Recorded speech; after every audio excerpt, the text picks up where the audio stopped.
Thank you and welcome to the show, back to the show. This is our final segment of this profile today, and we have with us Miss Emma Wisdom. And of course, Miss Wisdom, before we had our second commercial break, we promised that we would give you an opportunity to sort of wrap this up by talking about not only the publications, but some of the things, other things that you're involved in, your seminars and some of the conferences, and how would a person become involved with you dealing with something like that? Let's talk about it from that perspective. Okay. One of the things that I encourage has been a real surprising thing to me is the number of poets that are here in Nashville. And I'm also surprised by the fact that most of them have not heard of a chapbook. And so I encourage those people to go to the library and look up what a chapbook means. In layman's terms, what it means is it's a booklet. It's not a full-blown book. It's a booklet with maybe 30 poems in it.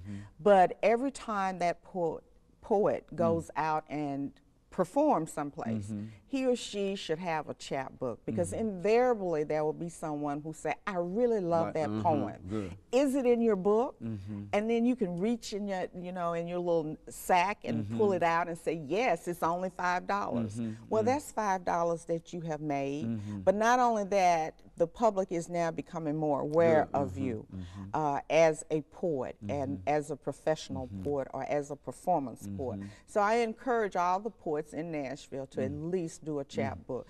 Get started. That's part of your apprenticeship.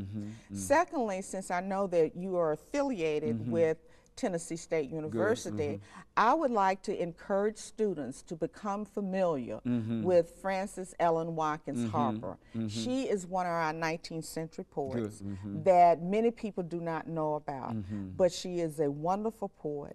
And not only that, she was an activist and an abolitionist that did great things. And I would like to see students write papers about her because she is one of our one that had great relevancy for not only then but now. Now, all of these books are on sale, are they not? I mean, where can a student purchase wherever such a book? Books are sold. Okay, so very good. So you distribute them all over here. That is one of the drawbacks to small presses, getting distribution, but I work on that daily.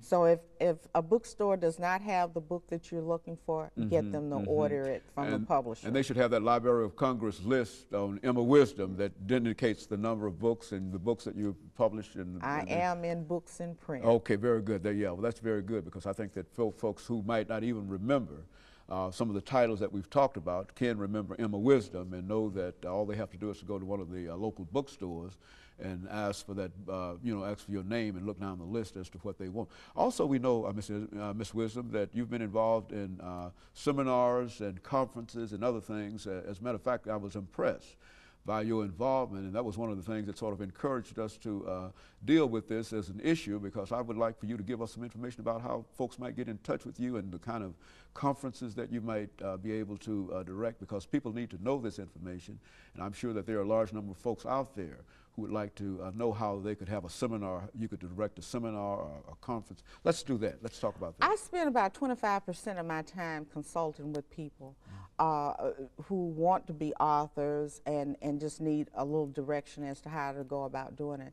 So I'm very open to that. And so anyone can call me who's interested in writing or becoming a self-publisher. I'm in the telephone book, but the number is 227-4562. Call me. I'll be happy to talk to you about it. The seminars and conferences that I do them in conjunction with what is my promotional plan of getting the word out about Emma Wisdom and getting the word out about postdoc publications. So I'm available to speak at civic organizations, sorority groups, whomever. Just give me a call and ask me and tell me what the date is, and I'll be there with my books and talk about publishing if that's what they're interested in writing if they're interested in that, and just some of the general stumbling blocks, challenges and some of the pleasures of being in this business, because I'm having a great time. And you're doing a great work, Ms. Wisdom. And of course, we've got about a minute and a half. Let me have you over the last minute to say something to the young people about, and you've already said a lot about persistence, but give them some words of advice as to how they might be able to be successful and achieve. As long as you have breath, there is a chance for you to succeed in your endeavors. You just have to have the strength. You have to be motivated. No one else can motivate you. Motivation is internal. It comes from the inside.